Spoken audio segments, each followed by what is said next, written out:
Hello class, this is my Module 6 case study on Internet use violations. First off, problem identification and analysis. What do I know? I know that Roosevelt High is an affluent district with a great history of high standards and success.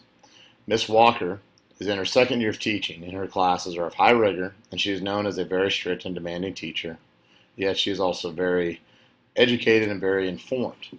Parents and students have complained of her high rigors and some of her tactics. Several of these are the top students in the school. Mr. Forbes, her principal, has a great reputation and he has worked with her in providing tips to improve her classroom and student relationships. Miss Walker recently received a disturbing email with a link to a website that could be viewed as a death threat. Mr. Forbes was informed and they have a plan of action of which students to address, as well as providing help from the technology department to help with possibly finding where the email came from. What do I need to know in this case? We need to know if Ms. Walker has used Mr. Forbes' suggestions for improving her course and student-teacher relationship. Has Mr. Forbes observed her classroom to view and give feedback? What have her teacher reviews been like? Also, with this situation possibly being a state of emergency, if it is truly a death threat, are the names Ms. Walker gave of reasonable suspicion, or is it a negative relationship and she just views that those possibly might be the students out to get her? What is school policy for handling situations such as this? How will I classify these, and how will I decipher the possible threat as well as likely tactics of discipline? Identifying the problem. In this case, Ms. Walker is a very knowledgeable and highly educated teacher who is teaching some of the school's higher curriculum courses in our science department. Her low education experience has created some negative views of her teaching and her classes. They have escalated over the past year with negativity coming from students and parents.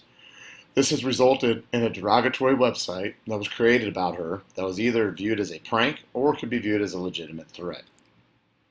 My proposed plan of action is to work to resolve the parties responsible for the email, decipher if this email was a prank or a true threat, and set the standard of how our school and community will handle actions such as these, and work with the technology department to manage and remove the site. The second step that I want to work on in resolving this issue is to continue to work with Ms. Walker to move past this and grow as a teacher, possibly provide her with a mentor teacher to help her in her ability to connect and garner interest in her classroom, as well as build positive relationships with her students. Ms. Walker is one of our hires, and she is very knowledgeable that she needs some steps to try to improve her tactics, and hopefully we can move past this to where this is just a certain batch of students. Strategies for handling the email issue. We will have a meeting with the possible suspect parties to begin the process of gathering the needed information and working towards finding the guilty party. We will work with our technology department to remove the website, as well as provide information on possibly tracking and give us facts to the beginnings of the website or the email. We will administer proper discipline to the guilty parties, involve the parents in the discussion of this discipline, as well as make sure to set a precedence, as well as provide a learning experience for those students involved, as well as for those in the school. Strategies for helping Ms. Walker. We will meet with Ms. Walker individually about the resolving of the email issue and where we are going to move from here, as well as why this situation might have developed. Use this as a lead-in to improve her as a teacher. We do not want her to view this as a negative or completely her fault, but we do want her to understand that it is a two-sided coin.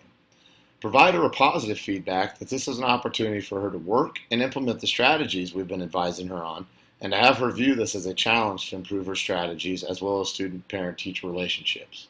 We will provide Ms. Walker with a mentor who is one of our stronger teachers in regards to student relations, as well as one of our stronger teachers in classroom management. We will work hard to have her understand that this is a separate issue, but that it is one that will give her a great opportunity to grow as a teacher. To resolve issues based on promoting the success of all students, we looked at the following. The handling of the email website issue will provide feedback to our teachers that we as administration put their safety as a priority.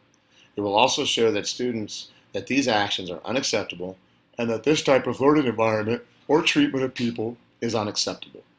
This will also provide a great opportunity to show parents how such actions will be handled and communicated.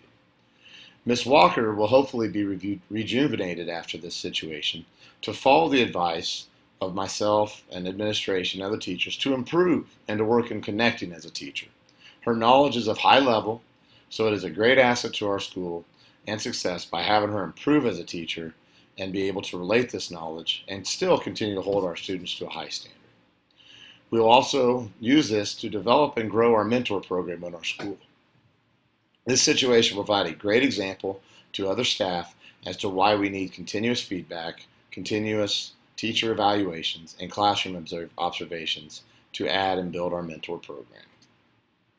What was I thinking during this situation? What first struck me was the stated affluence of the district and the strength of Dr. Ford as an administrator.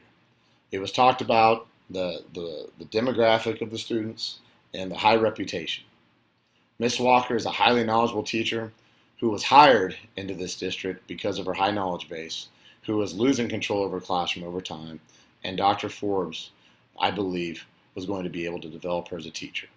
Secondly, I was thinking that this district had an open line of communication between teachers and the administration. I felt that both Ms. Walker and Dr. Forbes acted properly in their initial responses to this situation. I was also thinking that this is a great opportunity. If there's not already a mentor program in place in this district, it is a time to implement one and also use this as a purpose of enforcing how positive it can be for our staff. My feelings. My initial response was that Ms. Walker was a high-strung teacher who was becoming defensive towards her students and likely increasing her rigors, possibly out of spite because she was losing touch. I felt her initial reaction may have been high, as I felt it might have been an initial prank. But as I thought about it, I would have liked to have seen the website to judge what my first reaction would have been. Either way, a standard needed to be met by the proper discipline that would entail. I also was feeling that this is likely a group of students who have been successful in school, but who possibly and likely have not really had to put forth a lot of effort, or they have not been faced with adversity, and Miss Walker's class was providing them with possibly their first real challenge and first adversity in challenging curriculum, as well as a teacher that was pushing them.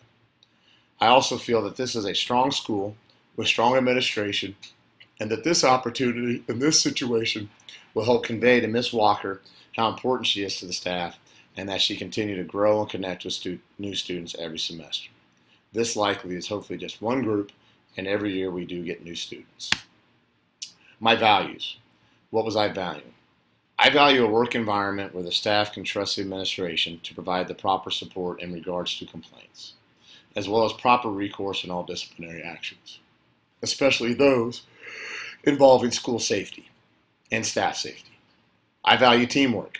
This includes the communication and listening to possible frustration from students and or parents that are warranted and not just ill-willed.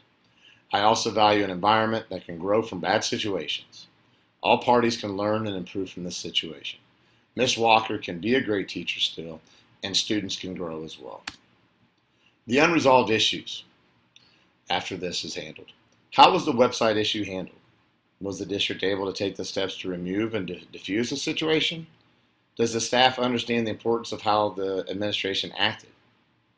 How did Ms. Walker's classroom management get to this point, or is this just a case of bad students? Why has she not implemented the strategies given to her when they were discussed her first year of teaching, now that this is her second year? What have Ms. Walker's reviews been like previous to this? Had she had a quarterly review as a first year teacher? Why were not some of these enforced before this steam headed?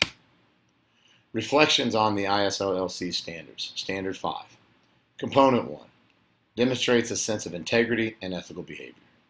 I felt that my plan of action in regards to handling the students and parents who were possibly involved in the situation was tactful in that this situation was of possible threat to one of my staff. There had been prior communication with parents as well as students previous to this, and this open door policy, as long as warranted, provides a community of involvement and well as hopefully self-improvement, where they feel that we have an open door and that they feel that they can communicate as long as it is warranted. Lastly, the lines of communication had been conveyed to Ms. Walker about improving as a teacher.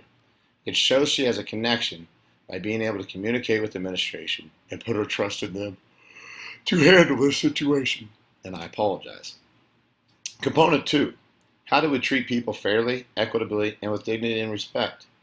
This was a delicate situation that involved safety of a parent as well as safety of parents as well as concern from parents and students in regards to the quality of education being provided.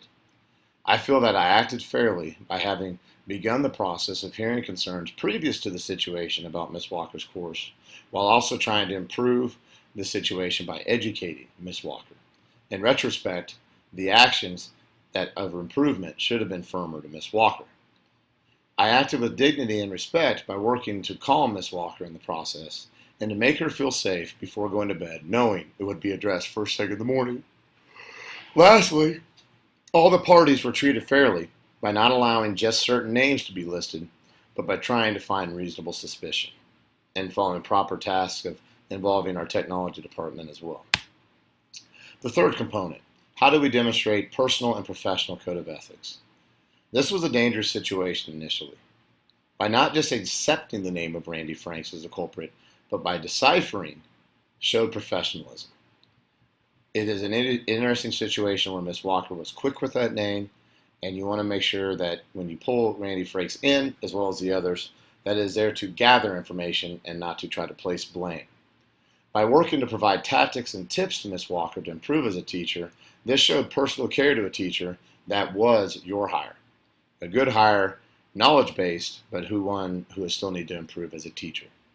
By following the proper lines in regards to research, as well as investigating the possible culprit, showed a path of ethics in regards to professionalism involving all staff and all of our resources.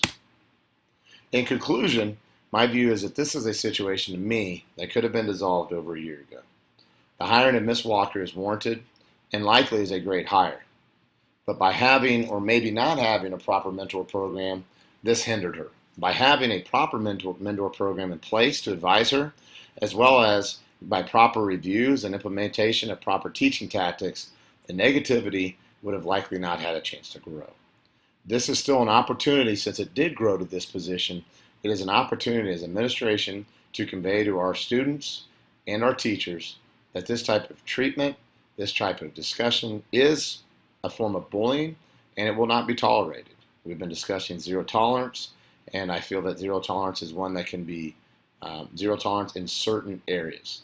And bullying is definitely one of those that is on the cusp of it is the more that it is discussed and that it is known, the more that those actions will not occur because they know that they are not accepted and they will not be tolerated. Thank you for your time, and I look forward to your reviews as well as your feedback. Thank you. Have a great day.